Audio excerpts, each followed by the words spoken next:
Thanks for joining us for this week's Foundation 3, and he's back 2 weeks in a row. So we're going to talk about three different things. Davis is going to talk about continuing on how to deal with a denial and come up with some other smart stuff. He is also going to talk about EOBs, and then I'm going to tell you something that you may not like hearing, but I think it's smart.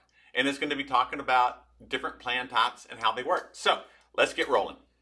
All right, last week we talked about denials of claims, appeals, and how only 1% or less ever does that. So we actually had a scenario with one of our clients where we had to do an appeal. So in this case, we had a client that had a drug that was being denied because it was being considered experimental by the carrier. So in this case, what we did is we looked within our SPD, which is Summary Plan Document. It holds all the information about your plan in one place.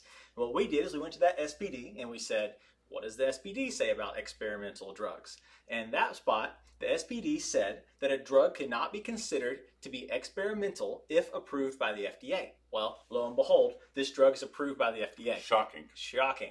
So what we did is we turned around, we used our handy dandy AI overlords, we sent that into them.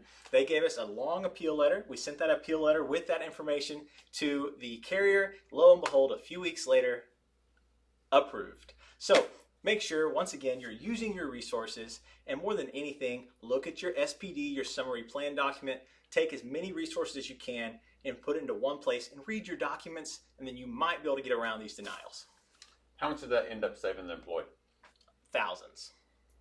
There you go. A little work was worth it. Now, Davis is going to explain to us explanation of benefits because sometimes they're confusing and they need some explanation. So here we go. All right, explanation of benefits. You've got all these different numbers, you've got all these different words. What do they all mean? So let's start with the easy stuff. On the far left-hand side, you've got what the claim is. Okay, you've got the claim details for a visit, for whatever. Okay, then the next thing is going to be your provider charges, which is what the hospital themselves or the clinic or whoever is charging for that procedure. Then the next thing is going to be your patient responsibility, which is what you may pay. And then the final is the total cost, which is your actual out-of-pocket cost for that. So if we're looking at numbers here, number 8 or number 6, those are your numbers that you really need to pay attention to. Those are what your cost is. The allowed charges are what are being taken out by the insurance company, which is number 5. Number 4 are just the general charges in general. So if you start from beginning to end, number 4 is your charges. That's what the hospital is charging for this procedure. Number 5 is what the insurance company is paying. And then number 6 is what you're paying.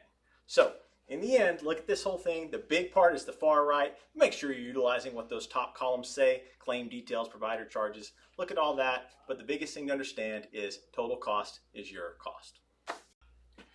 I'm going to say something that a lot of people probably aren't going to like. And here it is. Look at this.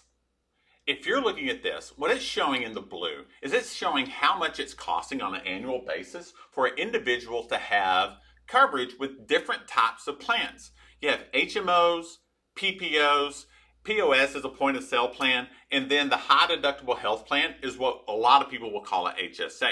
Let's look at those three particular, HMO, PPO, and the HSA. Now, if you look at that, you're only saving about $1,000 by using an HSA. I don't feel like that savings is worth it.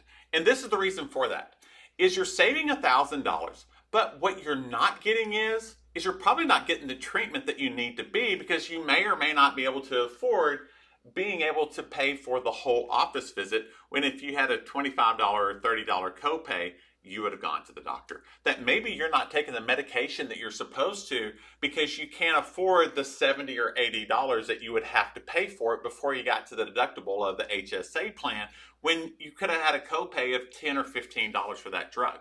And so even if you're having larger tests done, if you're going to have a big test done that's an x-ray or a CT scan, you're probably going to be reluctant on that. Now, I know what everyone's going to say, but everyone's going to fund their HSA and they'll have money pre-tax set aside for that. No, they're not. No, they're not. The majority of the groups that we come across that are offering some type of high deductible health plan, the employer is not contributing anything to the health savings account, and the employees can't afford to do it either. So basically, they have no coverage until they get to the end. So I'm not a huge fan of HSAs. And that's the reason. So, like always, we're here to help. And when I say we're here to help, you probably don't mean or don't want us. We have a great service team. We have Carol, we have Vanessa, we have Peyton. They're really the ones that are the teeth of really helping you out. And Grant. So, give us a call. Let us help you out. That's what we're here to help you with. Thanks so much. We'll catch you next week. See you later.